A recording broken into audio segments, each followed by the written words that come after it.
Sakatapuwa munamato wedota natenzi pano. Sakatapuwa munamato wedota natenzi pano. Takatanga kuona wacho vanga varangana vakutorwisana pachavo. Takatanga kuona wacho vanga varangana vakutorwisana pachavo.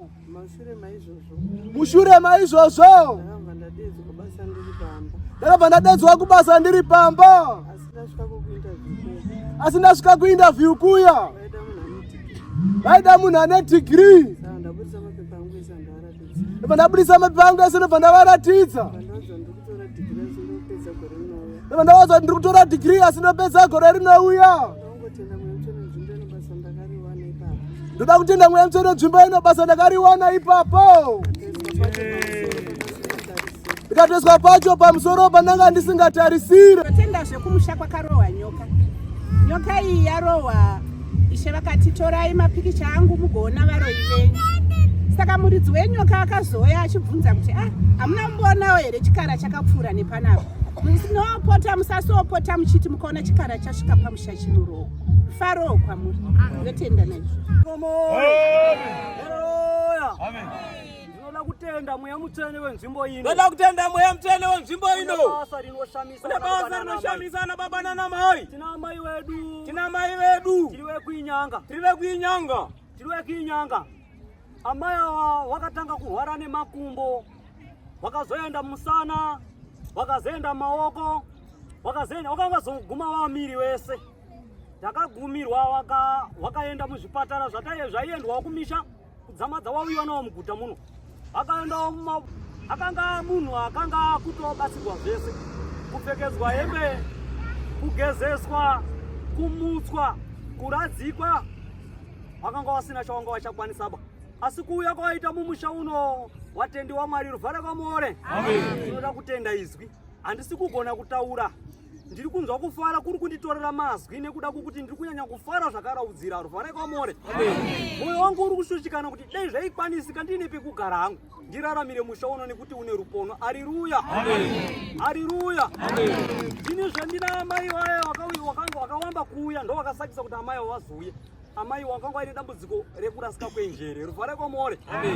Izwi raMwari rakatikundisa vanhu vaMwari. Handigoni zvangu kutsanangura. Ndinoda kuisa sesimbiso mazwi mapfupi. Ndichiti watendi wemukati mesangano uno, dai manga muri vanhu ngatigonei kuteera iro izwi ritichengete mazuva edu nekuti ndiri kuona rine kupenya rine masimba. Haleluya. Kutaura mazwi mashoma ndofunga inini mumusha medu ndine zvakawanda zvandaona zvandayambutswa inini ruvhare kwamore. Kuburidza nekungofona chete. Ndinoda kutenda izwi wapostora Mwari ruvhare kwamore. Ndofunga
Wasigana wane,